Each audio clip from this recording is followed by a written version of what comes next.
Баршаңызға сәлем, сіздермен бірге дәрігер-терапевт Әсел Алдиярқызы. Бүгінгі тақырып жөтелдің түрлері және оны қалай дұрыс емдеудің жолдарын айтамын. Соңына дейін менімен бірге болыңыздар.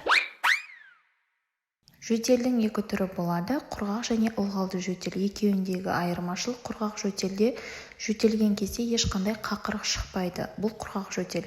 Ал енді ылғалды жөтелде жөтелген кезде, яғни қақырықтың шығуы болады. Яғни қақырық шықса, бұл ылғалды жөтел болып есептелінеді. Қақырық қалай пайда болады, сол туралы айта кететін болсам, жөтелдің пайда болуына әсер ететін вирустық инфекция болып табылады. Вирустық инфекция бірінші жоғары тыныс жолын, жұтқыншақты зақымдайды. Айнаға қарағанда тамақтың, яғни жұтқыншақтың қызаруы, қан тамырларымен қапталғанын көреміз. Бұл организмнің тіндік қорғаныштық қасиеті. Ауыз қуысындағы миндаль сол инфекцияны тоқтатуға тырысады.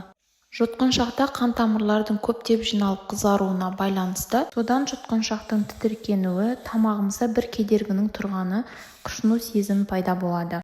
Шын мәнінде жұтқыншақта ештеңе жоқ, қан тамырлардың жиналуынан, жұтқыншақтың тітіркенуіне байланысты адамда рефлекстік жөтелу бола береді.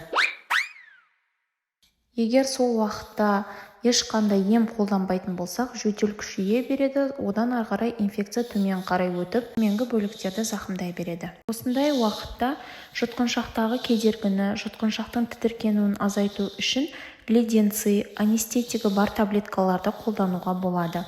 Мысалы, оған дикотилин дәрісін қолдануға болады. Оны жергілікті дәрігерлеріңіздің келісе отырып, қарсы көрсеткіштерін ескере отырып, дозасын нақты анықтап қолдансаңыздар болады. Егер инфекция организмге көп мөлшерде түскен жағдайда, яғни суперинфекция болған кезде, иммунитет әлсіз болса, инфекция төменге қарай көмейді зақымдайды. Көмей дегеніміз жұтқыншақтан төмен орналасқан, дауыс байламдарымыз орналасқан жер. Көмейдің зақымдалуын ларингит деп атаймыз. Егер инфекция көмейді зақымдаса, дауысымыз өзгеріп, үрілген дыбыстық өзгеру байқалады. Осындай белгілер байқалса, инфекция көмейге жеткендігін байқаймыз. Ол кезде анестетигі бар таблеткаларды ішудің маңызы жоқ. Өйткені ол көмейге жетпейді. Осы кезде ингаляция қолданамыз.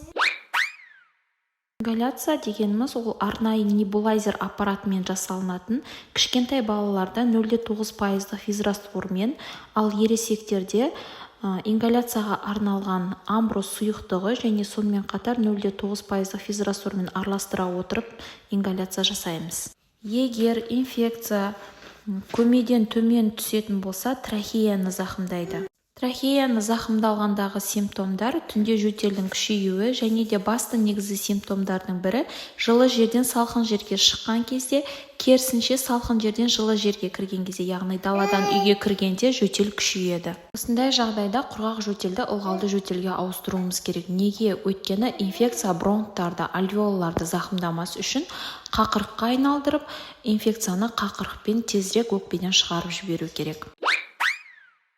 Мұндай жағдайда муколитиктерді қолданамыз. Ересектерде мукалтин, ацц, бромгексин және тағы басқа да осындай препараттарды қолдануға болады.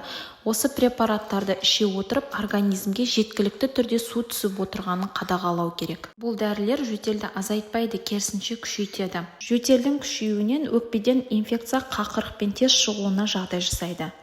Ал организмге судың көп мөлшерде түсуі қақырықтың тез жібіп, оның тез шығуына көмектеседі. Тағы бір ескере кететін жағдай: кішкентай балаларға муколитиктерді, мукалтин, ацц, бромгексин дәрілерін қолдануға болмайды.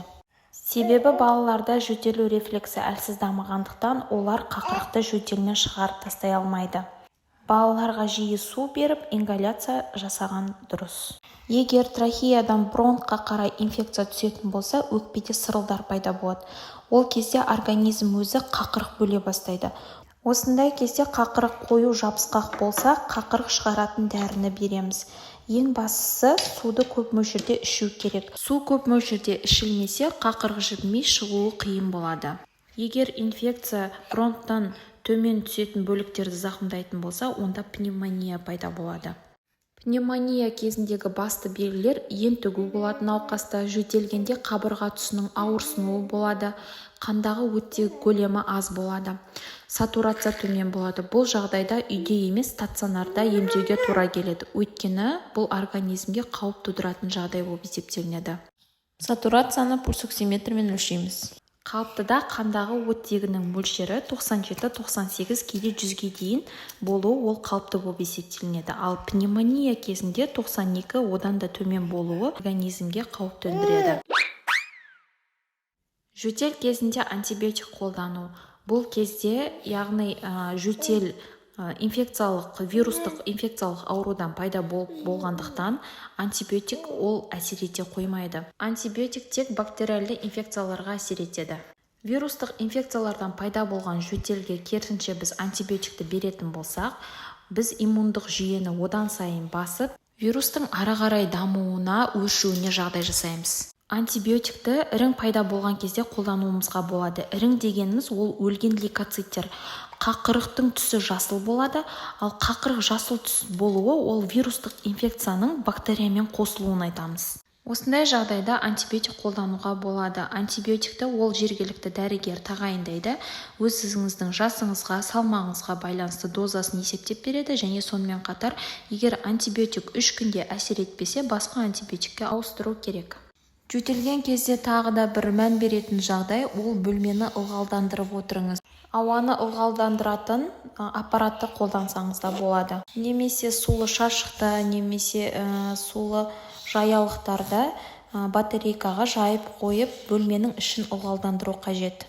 Неғұрлым бөлменің іші ылғал болатын болса, сол ғұрлым қақырықтың шығуы да тездетеді. Сонымен қорытындылай келе, жұтқыншақтың тіркелу кезінде, пайда болған жөтел кезінде леденцияларды, сонымен қатар анальгетигі бар таблеткаларды қолданасыздар, ал көмей зақымдалған кезде ингаляция қолдану қажет. Егер трахеяның зақымдалуынан жөтел пайда болатын болса, ол кезде муколитиктерді қолданасыздар. Ал бронх, альвеола зақымдалған кезде, бронхит, пневмония болған кездерде міндетті түрде дәрігерге қаралу қажет. Баршаңызға соңына дейін мен бірге болғандарыңызға рахмет. Ауырмаңыздар, жөтелмеңіздер, каналымның дамуына атсалысып, тіркеліп, лайк басуды ұмытпаңыздар. Сіздермен болған дәрігер-терапевт Әсел Алдиярқызы.